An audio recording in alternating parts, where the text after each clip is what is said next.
Did he go? I felt bad. We'll always feel bad. But I think everyone understands how much of a time crunch it can be to do a convention and just escape to get something to eat. Do I do my lips as well? She's got it. Okay, guys, so many people. It's okay. I would love to know how Hellraiser came into all of your lives. Now, we only have 2 microphones, so we're just going to have to pass it down this way and pass it down this way, okay? How Hellraiser came into our lives. Yeah. Well, I walked into a room and Clive Barker was there. And Clive said, "What are you doing?" And I said, "Not much." And he said, "Okay, so come and play with us."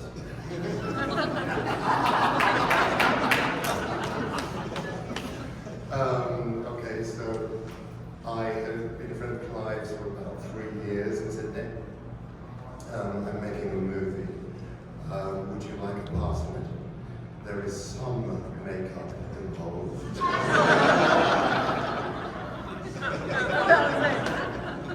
Well, Grace Kirby was Clive's cousin, and she didn't want to do the second film, so they just sent out a general call for an actress with, I believe, mime skills.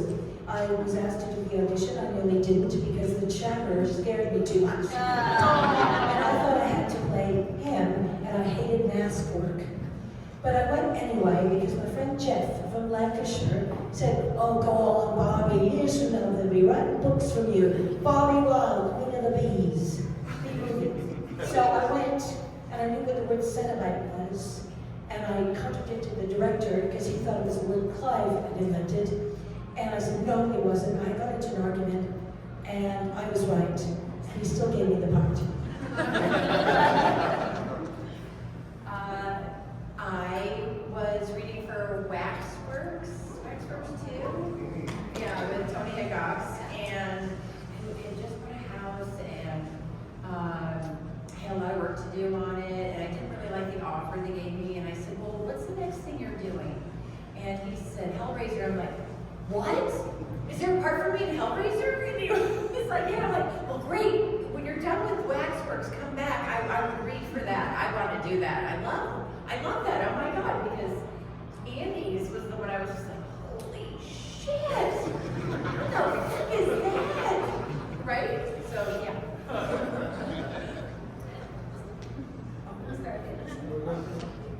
Well, I came on at number 2 because Clive's producer wanted him to do a different movie.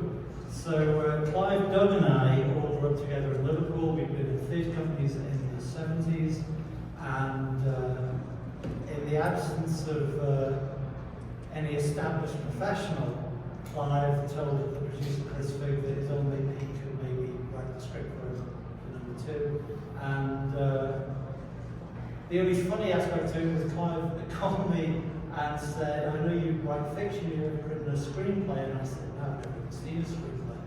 And he said, "Well, if a producer calls in the next 5 minutes and asks you the same question, are you prepared to lie?" Clearly, you guessed my answer. And 5 minutes later, a very plummy English. I know we all sound the same to you, but Chris Figg sounds like Prince Charles, and I sound like the fucking Beatles. But Posh Boys came on the phone and said, "Peter, Chris Figg here, guy tells me, blah, blah, blah. Have you ever written a screenplay?" And I said, "Well, yes, I have. First time my favorite one." And so we blacked him, and I got the job, so I'm very grateful. You're going to have to forgive me, I'm losing my voice, and so if there is an early Melbourne in the room, just come and see me later. You won't get that, but ask some of the rest of the English cast and others. Don't. So I kind of had known Clive for a few years, and then we kind of lost contact, and I just rang him after a couple of years to see how he was, because his books of blood had come out, and he said, "Oh, hi, Sway, very similar to Nick. I'm just about to make a movie. Do you want to play a monster?" And I went, "Yeah, okay." So that was what happened. Well, I was completely, I I should say Hellraiser was sort of unknown to me. I hadn't seen any of the films, and I was called in to audition first for, forgive me, I'm blanking on the character's name, in the 18th century, the woman in the 18th century. And then they said, well, let's have you read for Bobby in the present day. Well, lucky me, they said, you choose. We like you be in it. You choose which one which one you like to be. Well, that was really cool. So my agents and I discussed it, and I chose Bobby and had a blast, and there you go. I didn't do it. Well, because as Kim also, I went to an audition. I was living in Los Angeles, and then I went to the audition, and I was totally the character. So I worked very hard for the character. And when I came into the room, the director said, like, you are totally unique. I want you. But then it was kind of funny because the producers, they were like fighting each other, and because the movie was like fighting each other. It was like fires. There was like a lot of hell going on. And the producers like, okay, well, do you want to be fired? So they go, well, how come? I mean, I just got hired and I don't want to be fired. So anyway, I did got fired, and the movie went up, and happy I am part of this story with. I'm happy you're happy. Sometimes on a Saturday afternoon when my brain's getting a bit fried, and people ask me about my audition for Hellraiser, and I tell them that they put me in a room with closed circuit television and a table with a hammer and a pile of nails on it, and told me to get creative. And you'd be surprised how often people go, wow, that's good. And then I get sharply kicked under the table by Steph. She's always reminding me that if you're being ironic in America, you have to say, just kidding. I am, as Pete alluded to, the third member of the Scouts Mafia in Hellraiser, along with Clive.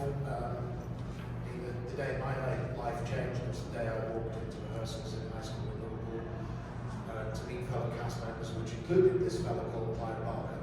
And fast forward after a decade of working in the theatre with Pete, I was at a party in September 1985. It was actually Jane Wildgoose's 30th birthday party, which she was holding as a wake for her lost youth. Jane, who had done costuming for the dog company, the theatre company that Pete mentioned, and of course Clive was about to invite to design and make the Cenobites costumes for Hellraiser. Brilliant piece of work. And Clive and I were talking about something or other, and he said, oh, by the way, I'm trying to put together, quote unquote, a low-budget, independent British horror movie. I think there might be a part in there for you if you're interested. And I said, oh, cool. And we went on to talk about The Price of Fish, but that was the first point at which Pinhead and Hellraiser entered my life. I would love to know from each of you, especially since you guys a lot of you were in different movies. What was the most challenging scene that you had to shoot?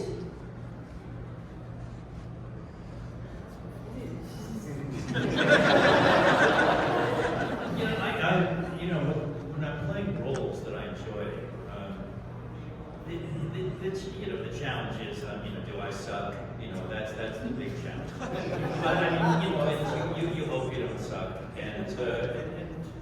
But other than that, I think the makeup probably was the biggest challenge for me at the end of the film. But in terms of playing, I just had such a great time. It was really totally unexpected. It was unexpected because Clive Barker was so unexpected to me.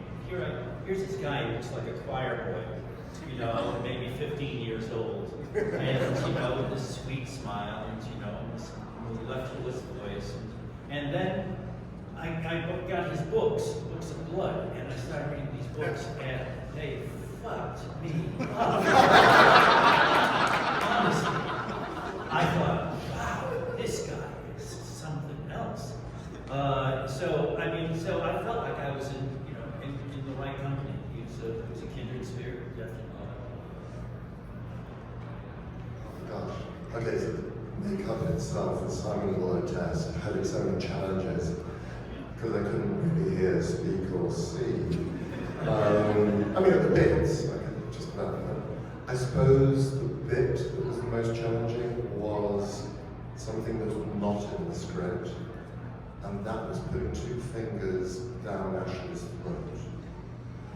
Because, you understand, I can see how my left eye actually over there. And it's like, and honestly, if Ashley wasn't such a great actress and really, because literally just given it like half an hour's notice, I think, by the way, Nick, you're gonna shake your fingers down Ashley's throat. Okay, Clive. That's what we're going to do. So it took us a little time, but it's that bit. The other bit was the most painful. Okay, a pretty brief story. So, Chatter's death, Ashley's got this wooden hunk of wood, which is a box wrapped in brass. Smashes Chatterer in the face. I mistimed one of the blows, so I really got hit in the face pretty hard. And they realised they stopped filming, got me off set, because I was really quite dazed. And they gave me whiskey through a straw. Sorry, Jack Daniels through a straw. Jack Daniels on set. And then I was sitting there in full makeup and so on, and that's when I went blind. And then a voice pretty quickly said, "It's okay, Nick, there's been a power cut."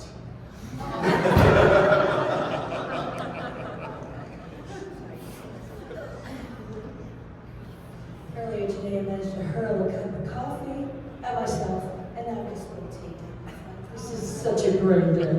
Anyway, most challenging scene has to be the first one I did, which was, funnily enough, the entrance scene of the Cenobites in Hellbound, because I was supposed to leave. I've been visiting my parents in upstate New York, and my flight was from Toronto. It got delayed 24 hours. So instead of arriving on the Sunday, chilling, I arrived on the Monday and had to take a cab from the airport to Pinewood. I was exhausted, had to sit in a chair for 4 hours getting my makeup on, half an hour for the costume. Everybody was annoyed at me because I was late, but then we had to wait 6 hours to get in front of the camera.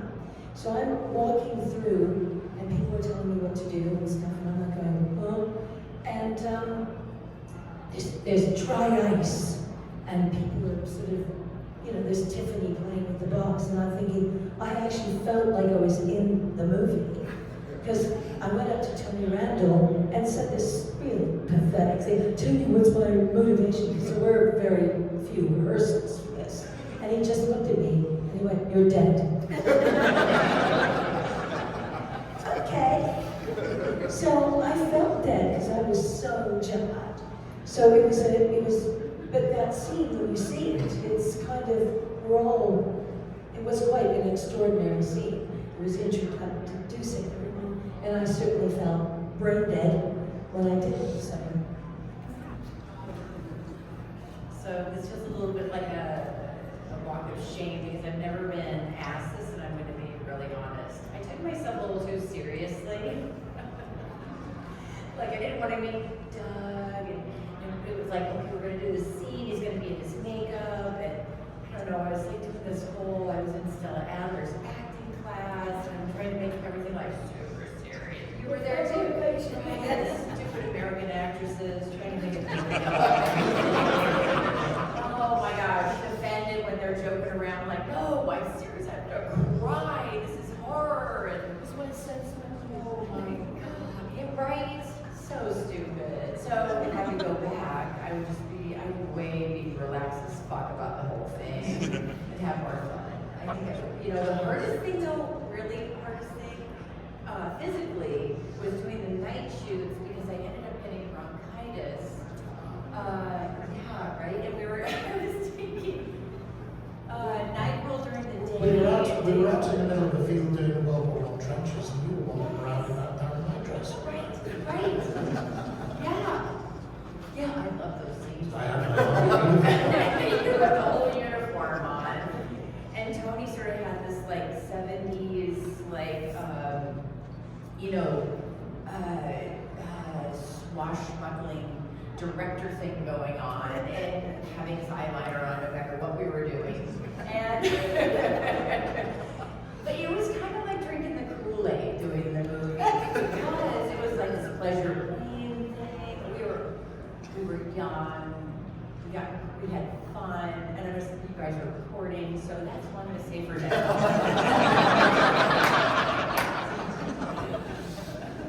Of course, Hitchcock would have told you about me that your motivation was your salary. Except on Hellbound, that would have been no kind of motivation.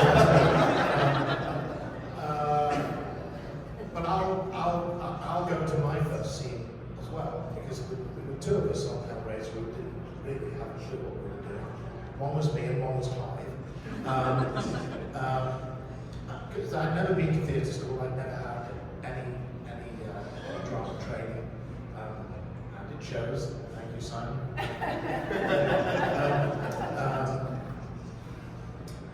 So, I'm getting used to this whole notion of, okay, I understand that, assistant director, first assistant director. Oh, there's a second assistant director. Why? He's assisting the assistant director. Oh, well, there's a third assistant director who's assisting the second assistant. So, which one of you do I really need to pay attention to? So I'm getting used to all of that. And then it's a little matter of 6 hours in the makeup chair and face covered in latex and glue, and contact lenses not made to my prescription. So it was like I've said it was like being indoors on a dull day with the curtains drawn, not wearing my glasses. Trying to walk in a floor-length skirt without tripping over. So I'm trying to deal with all these things, and so We Want the Man Who Did This was the scene. It was my first scene in movies. This was my first movie. This was my first moment. Nervous as fuck. And they said to me, this will be your starting position. I have a starting position. Take a few steps forward, raise my hand and say, we want the man who did this. It's not difficult, is it? Except I can't see my mark on the floor, which is no big deal. So they gave me a sandbag behind my heels, which is normal practice. I didn't know that. I thought I was being treated as, the slightly dim child at the back of the room. And this will be your finish mark. Well, I can't see that mark either. So they nail a piece of wood to the floor of the soundstage, so you can feel it with your toes and you don't have to go down. It's normal practice, but I didn't know that. Then we set off trying to walk and I tripped over the skirt. I did it twice.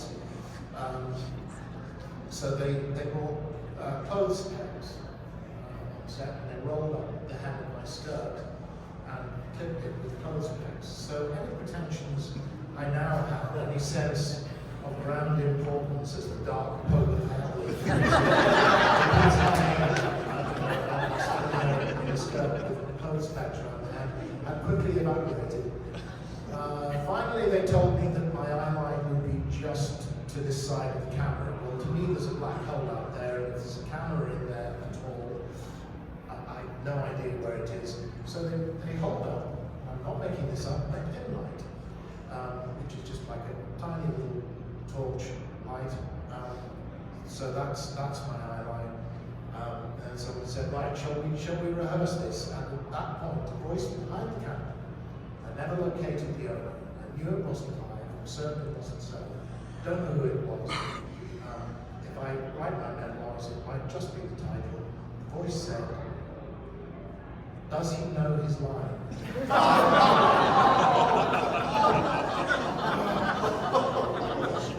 It's the only fucking scene I did that day. We want the man who did this. 7 words.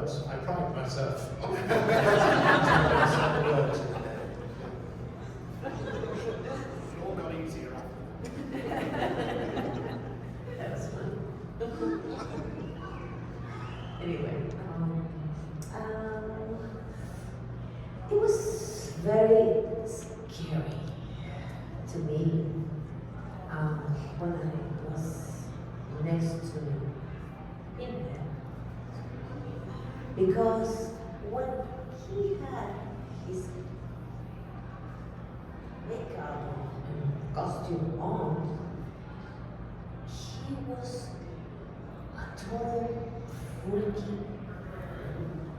freaky hell person. And I was so scared of this. And then he'll take the makeup off, and he was a sweetheart. You know? And I'm like, what is going on? I mean, who am I dealing with? You know? So, I started like training myself, like how to knowing.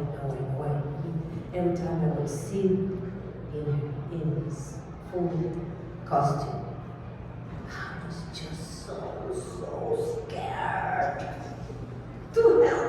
I mean, really. And then I figured, okay, I have to like meet this guy. And so suddenly, one of the scenes, I got like, okay, the director wants you to kiss Pinhead. How am I gonna kiss him? How am I gonna kiss him? They're thinking of taking all the things away from you to kiss him. It's like, no. This is not gonna work. It was so funny. You don't have memories? Me either.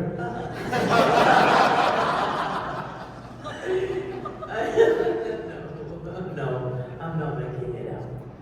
So anyway, we had strikes, we had fires, we had a lot of hell going on. Your son? Yes, he got chicken pox. Oh, let's go. So it was something that we survived. That was a good part of it. We survived. Barely. And for my character also, I always thought like, someday, I'm gonna be Pinhead. So I'm still going in my head, but I'm not gonna do it. But we'll get to it. Thank you. I am from now on, but sometimes I'm asked to add my character name after my signature, and it's usually either Pinhead or the Hell Priest, since it's the Scarlet Gospels. But from now on, it's going to be Freaky Hell Person.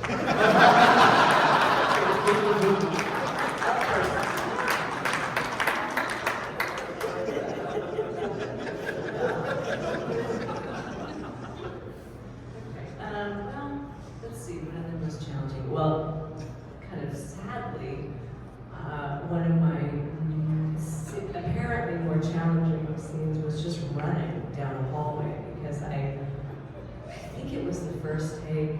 It was either rehearsal, I think it was the take actually, and our director, Kevin Yeager, said to me, Ken, I want you to, they were at the far end of the hall, and I was going to run, like truly my life did depend on it, because it did, and he said, I want you to just let it go, run.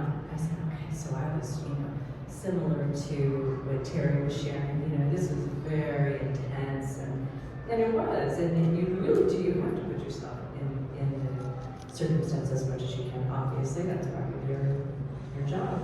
So I was revving myself up so much to run down this hallway that I took off, I think, like I've never run before in my life. My feet slipped out from under me, I tumbled, it was so embarrassing. And then I ran and I started tumbling, not supposed to happen. And I ran and I tumbled into the camera. And fortunately, the camera was okay, camera operator was okay, I was okay, I was morbidly embarrassed. So Kevin, Was that the first question? Was the camera okay? most likely, it was the first thing in my head, is like, oh my God.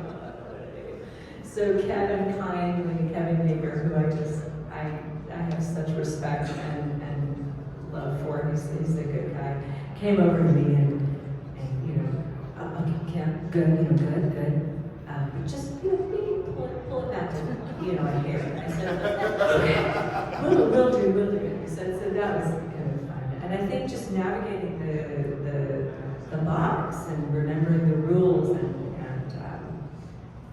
sending, freaky hell, what was it? freaky hell person, aka Pinhead, I had a great time. Funnily enough, I remember sitting in the makeup room with Freaky Hell Person on that first day, and him going over that one line we had to do. We want the man who did this. We want the man who did this. We want the man who did this. All these different takes. No, you're not going to like me back. You've had your moments.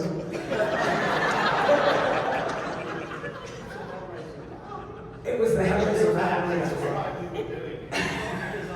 That's true. We always joked that we would be the Hellraiser band. We'd be the Cenobite band and a rap band, and that's why we really was going. We want the man to. I can't rap. I'm 62. So, but it wasn't very good. So yeah, again that first day, Nick and I were completely blind, virtually deaf. My nose was sealed up, so I couldn't breathe through my nose, and I had these huge false teeth glued to my own teeth. And so Nick and I sat there going, just to breathe for 8 hours. So they led us through on the first time on the set, and for some reason the message hadn't got through that Nick and I were completely blind. So we could hear people talking to me, but no idea what the set was or where the other actors were. And the next thing you heard was, well, Justin, because I could hardly hear. And okay, I have no idea what I'm supposed to be doing. So evidently, Nick and I just kind of both wandered off in some random direction.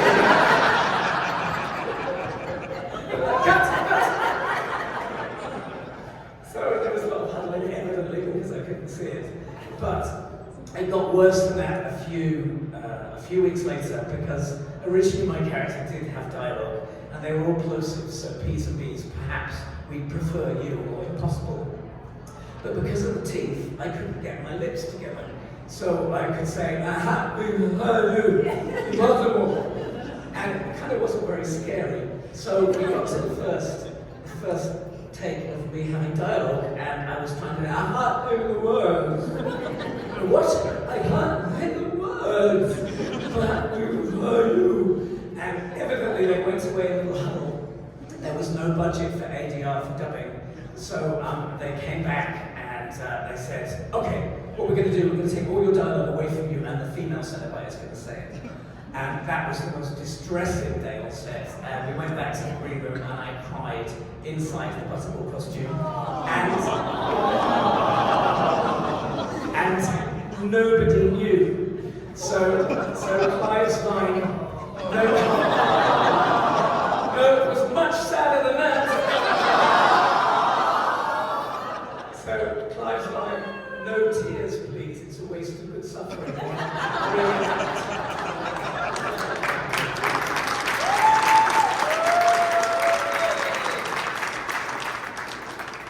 First applause break of the panel.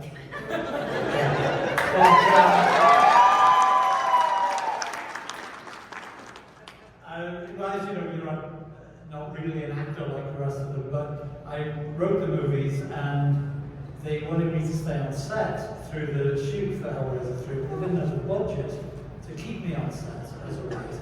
So Tony Hickos, God bless him, said, well, play a fucking Cenobite, we'll pay you as an actor. So I got to play a Cenobite, which was great. And nothing was particularly challenging.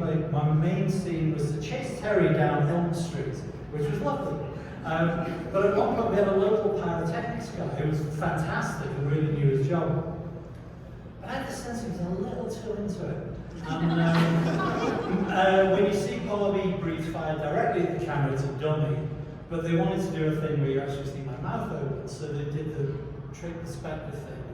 camera's here, I'm here, and there's a shoulder-mounted flamethrower over here that's going to, when the camera looks this way, it looks like it's coming out of my mouth.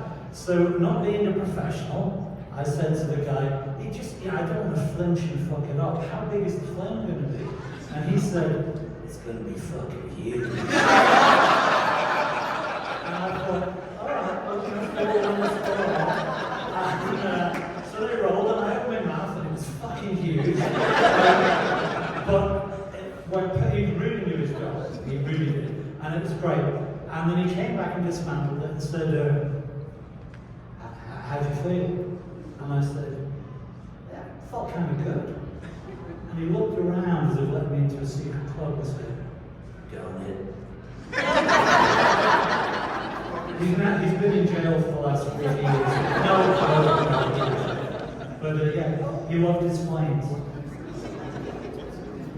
Okay, guys, let's open it up to some audience questions. Raise those hands. I know you got them. Are you serious? I can do this all day, but this is your show. What do you want to know? There. I was just interested, how did they film the chapter, especially when you were on the table fighting through the box with it? Was it like an animatronic? Was it a full lockdown? Is that a question for me?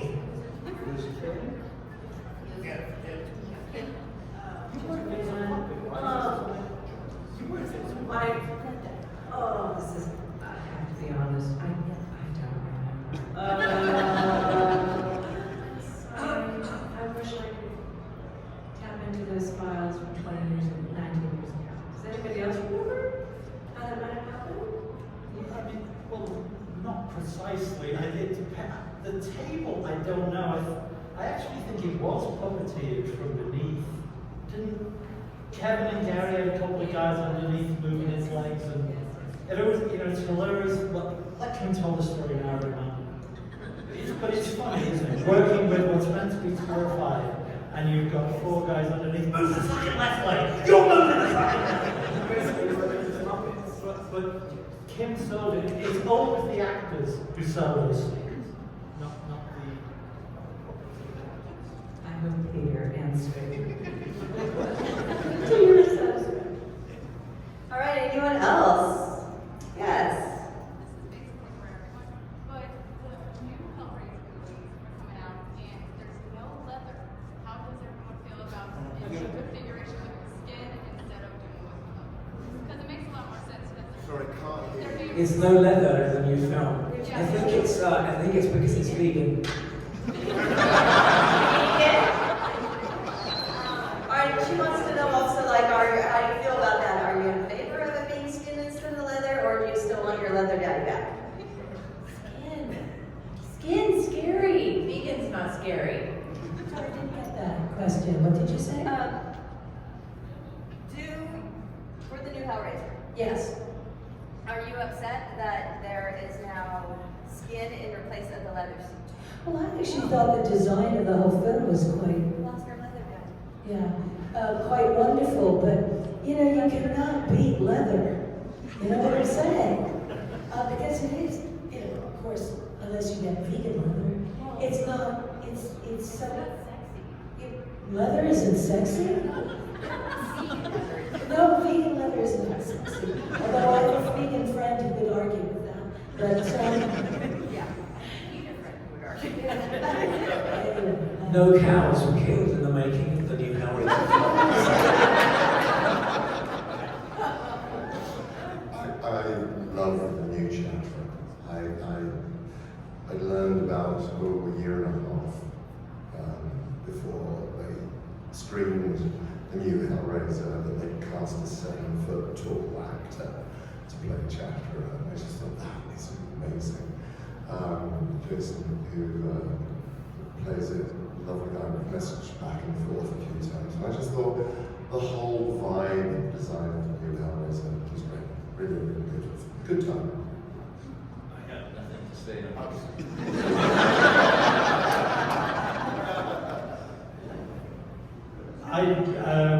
They look great. I thought the designs were great. I thought Jenny was great with the new Pinhead, and I realized it's like Doug will always be Pinhead, but But Jamie's a pretty good penner, so if Doug is the Bela Lugosi Dracula, Jamie can be the Christopher Lee Dracula, or both can exist in alternate timelines. I thought it was an interesting look, but I'm not quite as into leather as Bob in science. And Jamie and Doug would make lovely little pinhead babies, I think, as well. I said you and Jamie Clayton would make lovely little pinhead babies together.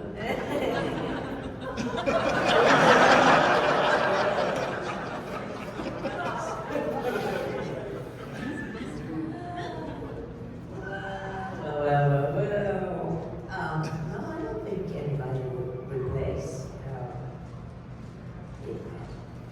for me, the saga, the whole saga, with you. It's so scary.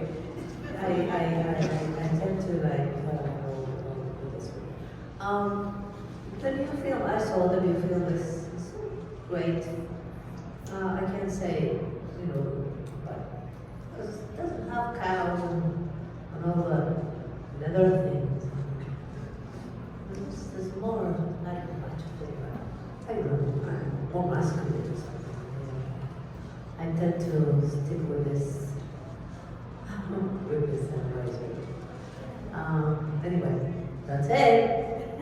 I haven't seen the movie, so I can't comment on it. Although it is just still on my to watch list. Skin was very prevalent in the original Hellraiser, I would say as well. The flesh being interlaced with the costume, with Jane's precise intention was, I think, also Clive says this in The Hellbound Heart, was that you couldn't tell where clothing began, ended, and person, thing, creature began. My first feeling when I saw the design was, they brought the skinned man aesthetic to the Cenobites, and I thought, that's cool. And I've commented that I thought the redesign of the makeup for Pinhead was clever. I can't really say anything beyond that. I made that comment and Jamie replied on Instagram, OMG, the OG has spoken. Sorry, go on. No, I was wondering, would you ever be interested in doing a Nightbreed crossover Hellraiser film? Who's that question for precisely? Everyone. Everyone's been in. Yeah. Do you have the money?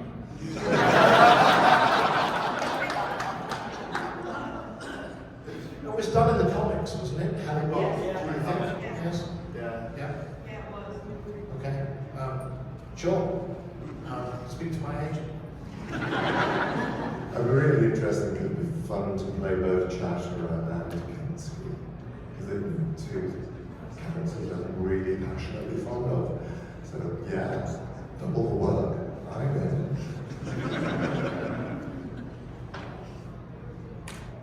It's more of just a statement for your character, Larry. I really feel for him. I feel like he's a big victim in the movie, and every time I watch the movie, I really feel for him. And I just want to say that, how do you feel playing that character where you're innocent and you're trying to be a good father, you're trying to be a good husband, he gives his wife everything that she wants? How do you feel? Yeah, that was the challenge for me, was to play Larry, because I mean, obviously playing Frank was that's for me that was easy. Putting on the skin and getting the eyeballs and whatever.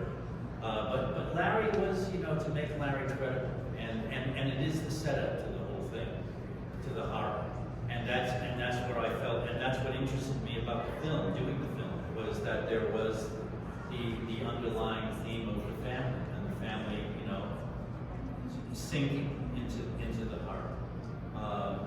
And one of the most horrible moments for the film with me, and when I watched it, I was amazed how I reacted, is that when Larry is moving a piece of furniture up the stairs, and then there's a close-up of a nail ripping into his hand, But yeah, thank you for saying that. That's, it really is. I mean, Larry's often overlooked because of the extraordinary, personages of Cenobites and Frank and Frank's, transformations.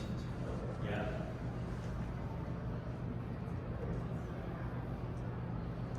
All right, anyone else?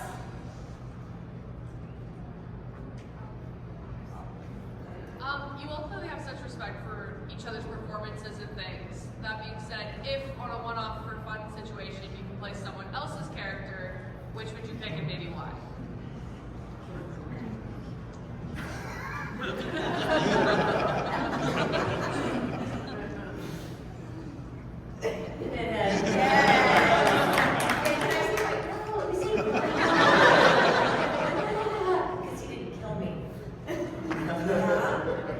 Well, if you read the Hellbound Heart, the lead Cenobite was female, right? So, it's a pretty sexy part. I think, and you did it. Pinhead, yeah. Yeah. And I say you kind of have the natural voice of what Clive described in the story. That's only because I've been talking 3 days straight. Oh, I'm sorry. Yes, Pinhead, but Julia, what a diva of horror. Little mousy, housewife with big hair and shoulder pads becomes this extraordinary creature who entices men to her attic and hits them over the head with a hammer so she can get her lover's skin back. Who wouldn't want to play that part, girls? That's what I call dedication. You know what I'm saying? So, Julia, yeah, open. Julia? Oh, I'll do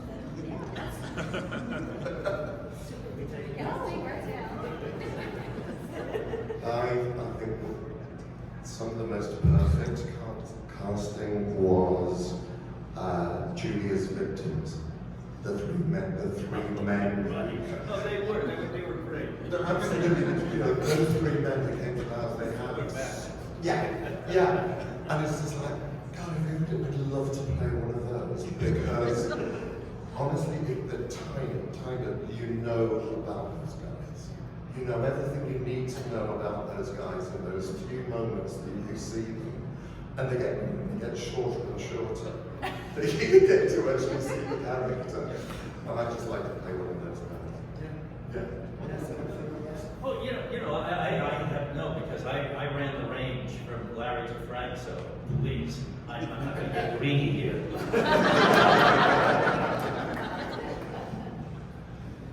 Of course, the interesting thing about the businessmen, I've always said, is that because the movie was originally written and at the beginning of filming intended to be taking place in London, and midway through when we all decided that they were having a sequel and it was going to be in America, there was a lot of backfilling to try and make Hellraiser convincingly so there was a lot of odd things. So that Kirsty's boyfriend, anyway. Hellraiser now no longer takes place in London, but in some unspecified American city, not New York. But the businessmen are all British. And I always thought it's very weird in the movie that it's a piece of perversity in Julia that Clive could not have dreamt of, that Pinhead could not have dreamt of, that she specifically trolls the bars of this unnamed American city for looking for balding British businessmen to bring home and beat their brains out.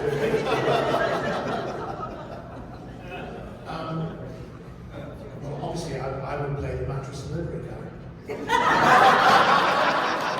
Did you learn your lesson in saying that? It would not be the serious answer would be Dr. Chenard.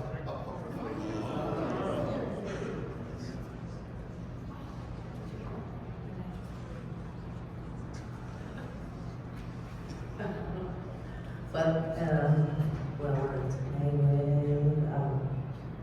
I know I love my character a lot. I was in love with Angelique, but I also like Big Head. So I will play the Big Head. Freaky, freaky. Let's see, I think for me it's obvious too. I would be interested in playing the evil femme fatale. Angelique, that would be a blast. An 180-degree turn. Yep. So I think I would really like to play Skidless Frank. Because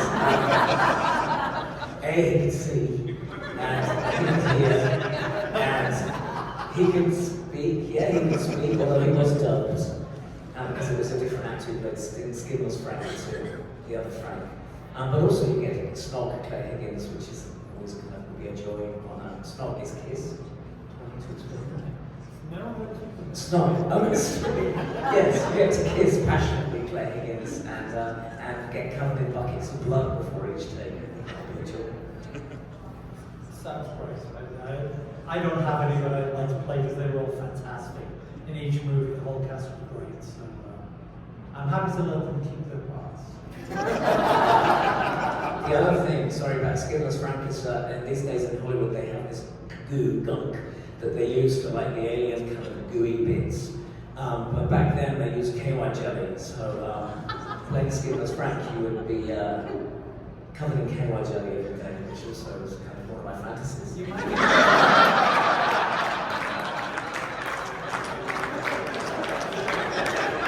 Do you know what KY jelly is?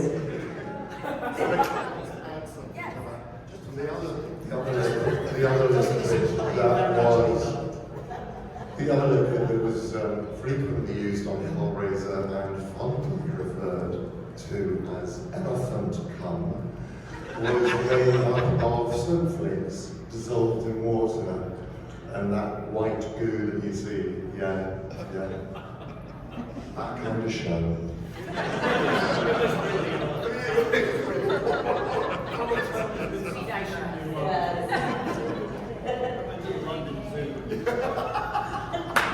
All right, so I have one final wrap-up question for you all before I let you go. And on our podcast, The Dolls of Horror, we have a segment every episode where we pick an epic line from the movie. Sometimes it's 4 or 5 or 10 because we can't pick and there's so many. I would love to know, can you pick an epic line from any of the Hellraiser movies? And it doesn't have to be your own. What is your epic line? What is your favorite? Oh man, I got a few. Do we have about 10 minutes? No. You know what? Actually, my favorite, as much as I love Jesus Wept, the one I loved the most was So Much for the Cat and Mouse Shit.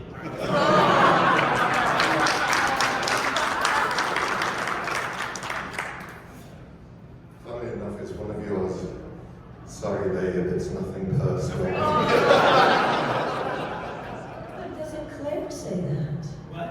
I don't know. Sorry. Sorry, babe, it's nothing personal. So, After he slaps her back. Yeah, well, in Hellraiser 2, she grabs Frank's heart and holds it up, and it's bleeding and still throbbing like it's in her hand, and she goes, nothing personal, babe. And it's her response to that, which I liked. But of course, there's always the old standard, time to play.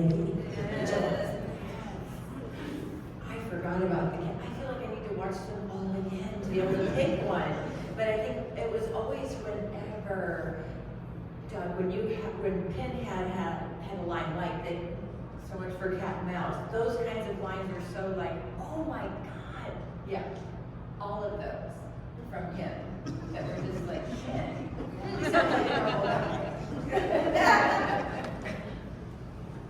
It's Jesus Wept, honey. Improvised by the great Mr. Roberts. Yeah, no, thank you.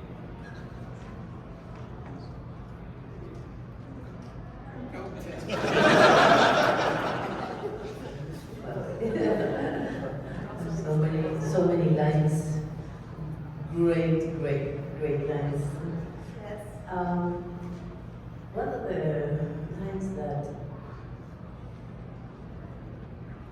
No. It's freaky person. And it's like, I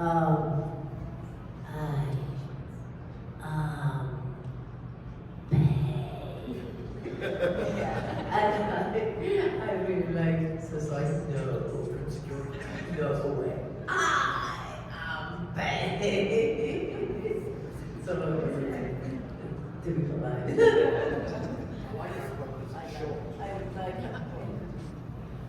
And this is not just because it was one of my lines, but I just think it's kind of funny and it was like a punch. You go play with your dog, you bastard. I've got two. I'm going to misquote it, I think. Well, I hope not. Please hear it. It's take your best shot, Snow White.